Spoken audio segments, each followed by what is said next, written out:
Welcome to CabMaster Software. Today we're going to go through how to set up a new installation. So we're going to start with CabMaster 10.1. So when you get to the start screen, make sure you've got CM cabinets selected by default. Just make sure that's the one selected now. Create new drawing. When you come to a template, you're going to template properties. You can choose, I've got the latest one, 10.1. Choose the latest one you've got. Make sure you've got drawing properties. Use drawing properties selected, not by default it's the here. Make sure you choose select drawing properties. Hit OK. We'll then start up with the program. Now this is for users that haven't got anything set up before. So what we're going to do is just quickly show you what things where things are. This is all your drawing properties. And this is what you can change for this drawing only. But what you'd want to do at the very beginning is set things up as a default. So just hit OK. And you'll see, just before we do, you'll see the background here is all grey. That's fine. Hit OK. Now to get back to that, you've got drawing properties over here. And that takes you back to the properties for this drawing only, not your defaults. Now depending on the level you've got, if you've got a CabMaster Designer Pro or above, or like a Machining Premium or Designer Pro, you can go to the Library Catalog Manager, which is under View Library Catalog Manager. We'll come back to this later on. You can do your default settings in there. But what we can do, everyone can go to File, Prepare, Catalog Properties. This is your default settings. So you can set all your defaults. As I said, this will essentially, this is saying this. If you proceed, it will change all of your default settings, which you want to do. And you'll see the background is now a salmony color. So that's how you can tell when you're in your default settings. A lot of these things, these things are set on the jobs, job numbers, things like that. You set those at job level anyway. But if you want to set your default settings, like my overall kitchen height, if I want this to be 2150, and I want my ceiling to be 2400 as a standard, so every time I start, that's where it comes up by default. This is where you put them in. If I want my overheads to be 700, you can do that. What kicker do you want? Carcass height. Now this is the height of your carcass for your base cupboards or your floor cupboards, not including kicker, not including bench top. So you've got your carcass height of your base cupboards. That includes your base, includes your top if you've got a solid top, but not your bench top or not your countertop, and not include your kickboards. So that's what there's your kickboard, and you can choose your material for your bench top later on. So you can go through and put in these things, same as your depth of your cupboards. Again, carcass depth of your floor cupboards. This includes your backs or your carcass, but not your doors. Same as for your overheads and for your tall cupboards and for your vanity cupboards. So you can set all those things up. So that's fairly straightforward. Materials. You can just come and choose whatever material you want as a default setting. Normally you throw in something like a carcass, and by default it has carcass, but you might find you don't want 18mm laminate. You might choose a 16mm laminate. Let's choose just let's choose an acorn for now, and it shows you what the color is. 1mm edging, that's fairly straight. You might want to put 2mm edging for your doors. You can choose that as well. So whatever you choose here will be set as a default. Your floor, your panels, you can say they're going to match whatever my doors are. If you're using laminate doors, if you're using a painted or a vinyl door, you'd obviously want to choose your panel separately. But in this case, I'm just going to tick the box and say, yep, make them the same as my doors, makes it easier. Bench top. What sort of bench top do you want? So I'm going to choose a post form, black marble. Look, that sounds good for this one. It's 33mm. Tells me here what it is. Your kick fascia as well. You can have it as match the panel as well, so it makes it easier. Or you can just use it as a carcass, or you can choose it, hit other, and choose it manually. Hardware. This is where you can choose what runners you want. Standard. So standard, you're going to make a timber-sided drawer. A metal standard is the metal sides. The metal side, well, metal box, I think they're called by a Bloom metal box, but it's called metal standard. Metal premium is like a tandem box, so it's actually got the runner inside the sides. You can choose whichever type of runner you want in there by default. You can choose different runner sets for your standards through here as well. So what this one here does, my metal premium by default is set as a Bloom Antaro with an inserter. So I can have a Bloom Antaro with a screw. There's a whole range of them in there. So it depends what it is that you want by default. So I want to use a metal premium, and the premium one I've chosen is an Antaro with an inserter for the drawer fronts. And if I choose a corner, it's going to use one of those. Hinge sets. balloon screw. We've got a range of hinge sets as well, and then your handles as well. Which handle do you want to choose by default? I'm just going to bow handle. But have a look what's in there, what brands and things are in there as well in your setup. My setup, this is where you can specify your name, so your company name, whatever your company name is, and then when you start up, it'll actually displays your company name right here. So that's under my setup company. Put your name, your address, your postal address, your contact details.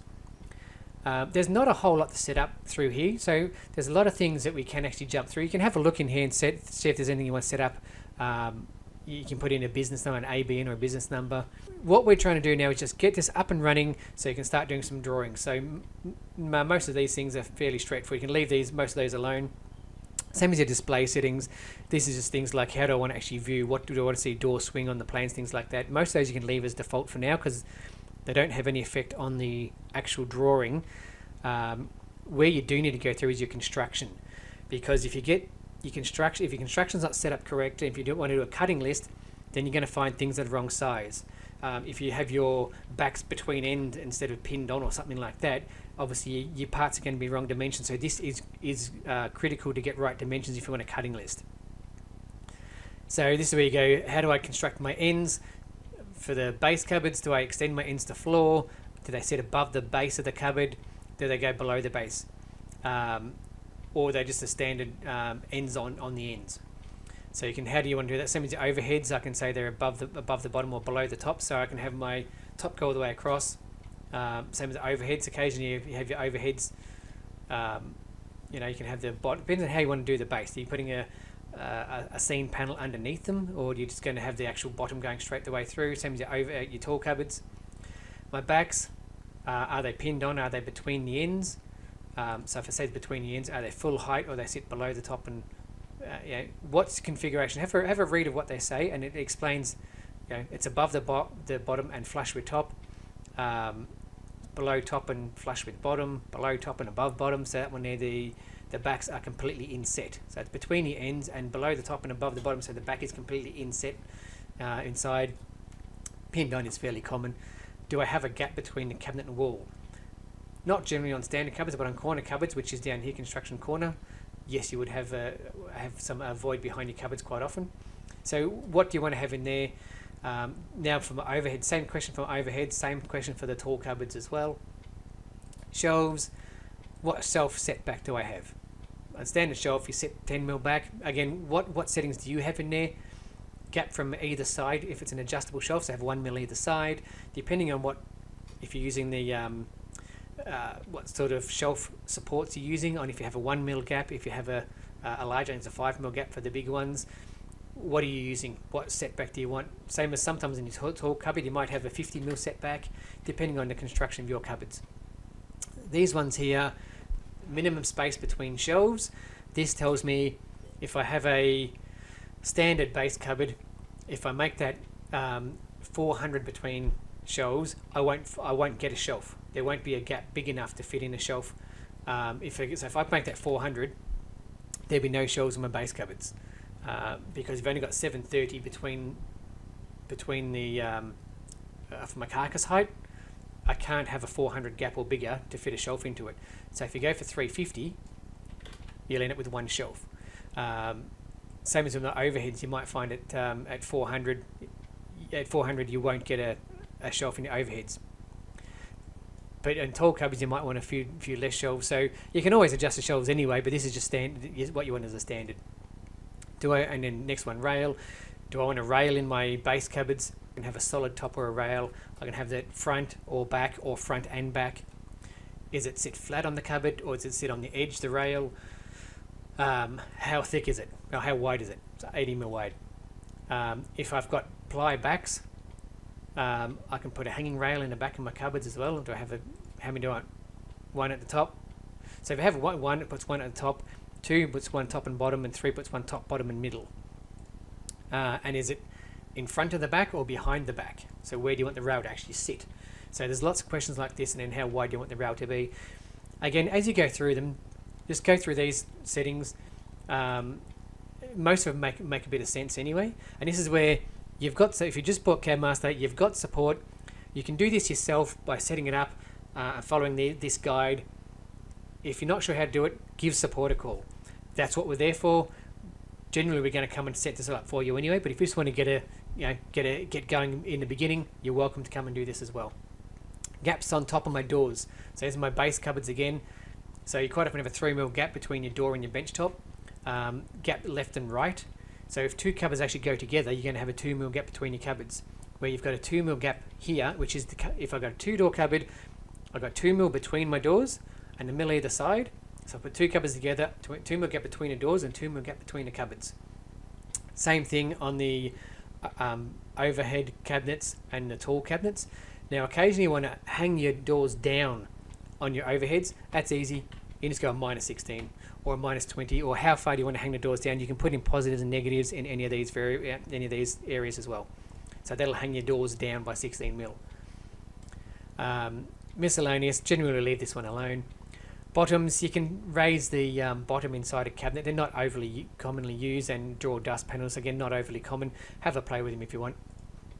Angled cupboards are your 45-degree corner cupboards. We call them angled cupboards. They're a corner cupboard, but it's one with a 45-degree front, not a 90-degree cabinet. So again, how do you do your backs? Same as the last question, exactly the same. How do you do your backs on these cupboards? How do you do your shelves? Commonly your setbacks a little bit more on the corner cupboards. And you have a solid top or a rail. Normally these cupboards have solid tops because it's not quite as easy to build rails in these if you want to do everything else with them. Corner cupboards, this is your normally a base corner. It could be 900 by 900. It's got a square front in it. Same again, how do you do your backs? You normally quite often have a gap between it to make sure that the corners fit in better. So you quite often have a 16mm void behind these cupboards. This is where you specify the void. Shelves, again, same thing with the shelves, setback, gap between if they're adjustable, and heights between them. And you have a rail or a solid top in the corner cupboards. Again, commonly they have rails. Commonly they're also on edge and they're less than 80mm. It depends what you're using. You may use pine, the pine, vinyl wrapped pine, which is 42. Up to yourself, whatever you use.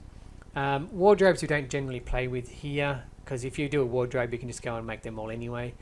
If you're doing shadow rails, this is where you can actually turn on the shadow rails. So I want them for my base floor cupboards, my doors and drawers. These are the settings of them. If you have a look at these settings, this is the most common setup for shadow rails. So I've got a height of 60mm in the rail. There's a 25mm gap on the bottom, so it's a 60 overall height of the shadow rail itself. It overlaps by 25mm, so it actually leaves a finger gap of 35mm. So it depends what you want it to be. This is one where, if you need more detail of this, give support a call. We have a lot more detail. We can actually log in and show you exactly how it works. So again, I'm just trying to show you how to set things up right now. Do you want to machine it? You can oversize it and do a little notch. This notch is good. So if you actually have does a cutout for the shadow rail to fit a piece of material in there, using a compression cutter on a CNC machine. If you're using a CNC machine, you're using a round cutter, so you're going to end up with a curve at the end of the corner. This one does a notch and actually goes past it and then sort of comes back in again. So it gives you a nice sharp corner for putting material in.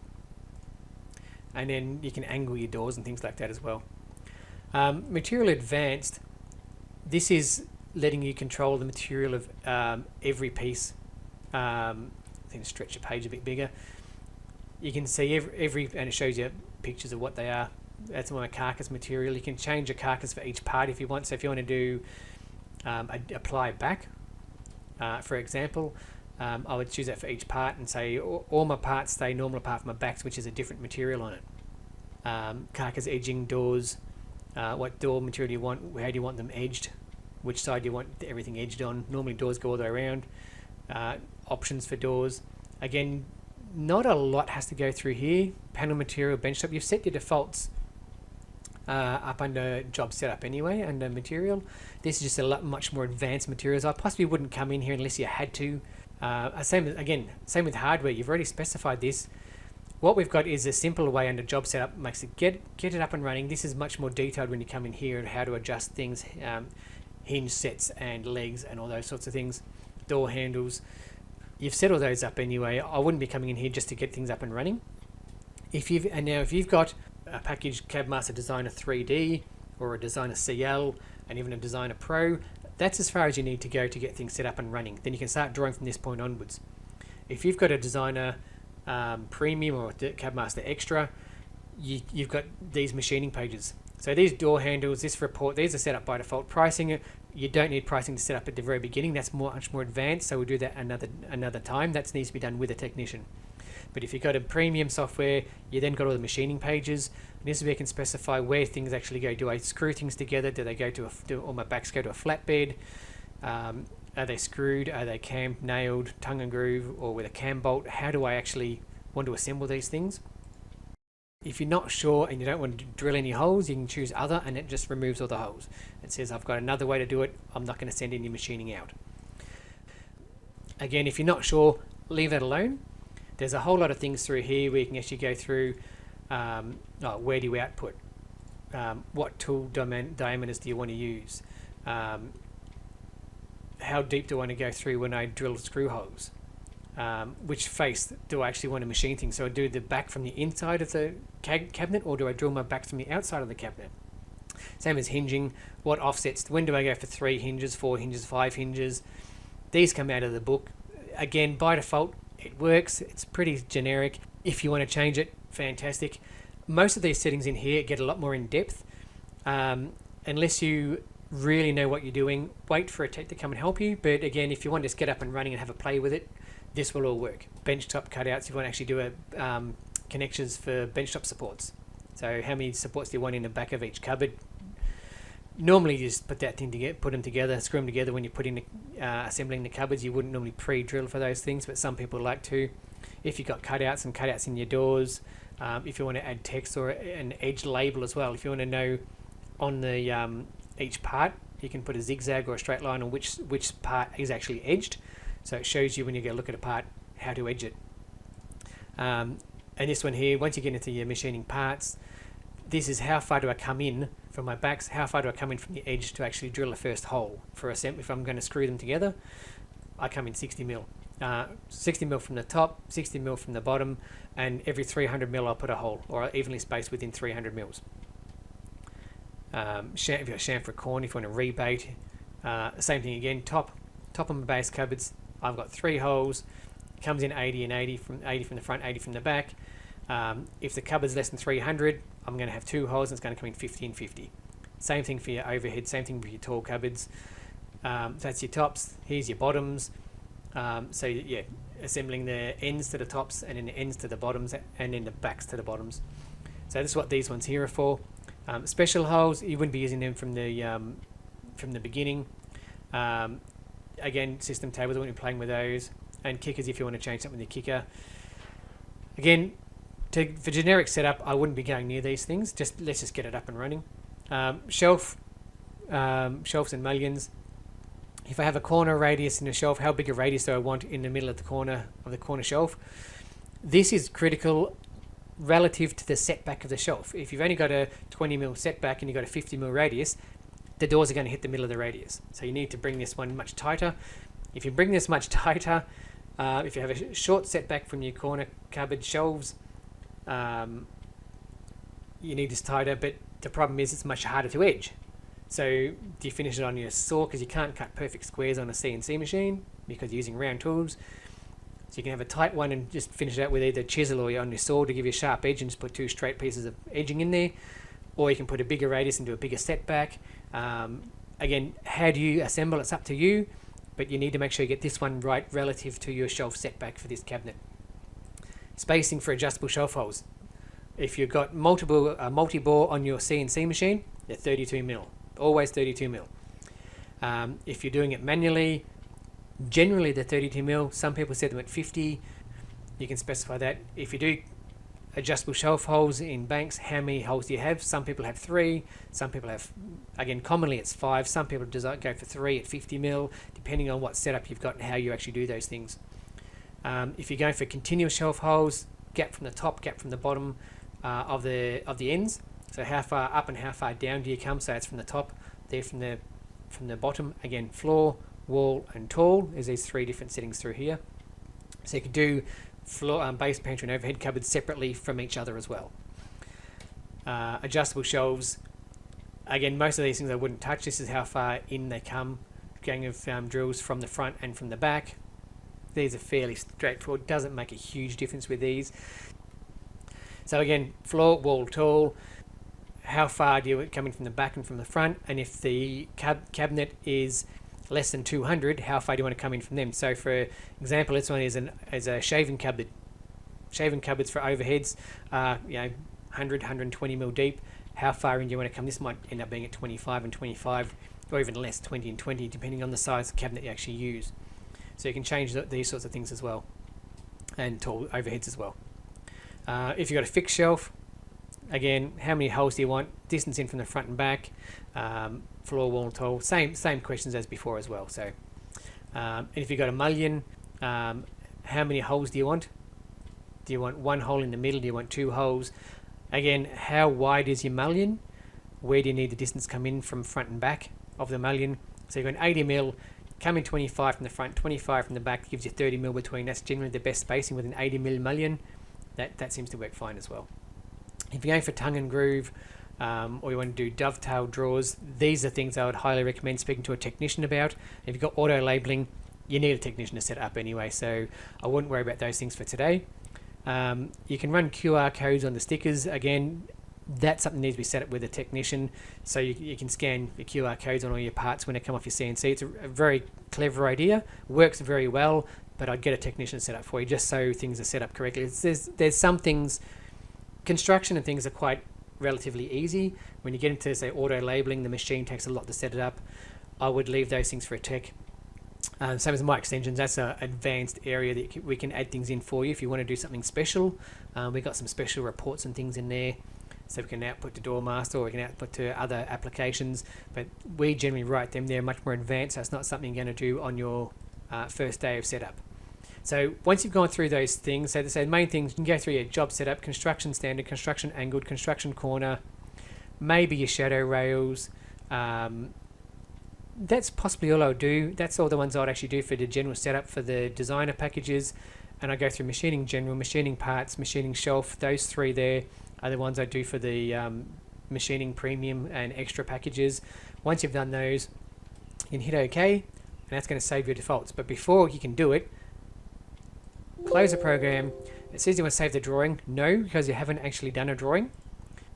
And it now says, do you want to save the cmcabinets.qim? This is your default setting, so you have to say yes to this one because we've deliberately changed our default settings. So now if we restart, so we come in here now, we can now restart, choose our template again, and so these now, you can see it's now grey in the background. So if we go to our default settings, have a look at job defaults, we've got 700 here, we've got our 2150 height, overhead height, ceiling height 2500. These are the settings that we're now set as a standard for every job when we start. I can now come and change it, but it'll only change for this one job. So this job will have these settings. This might go to 720. So you can change it for this job. Next time I start up, it'll go back to my default settings that we've already set up. So that's how you can set up your default settings. Thanks for watching. Hope you're enjoying CabMaster Software. Thank you.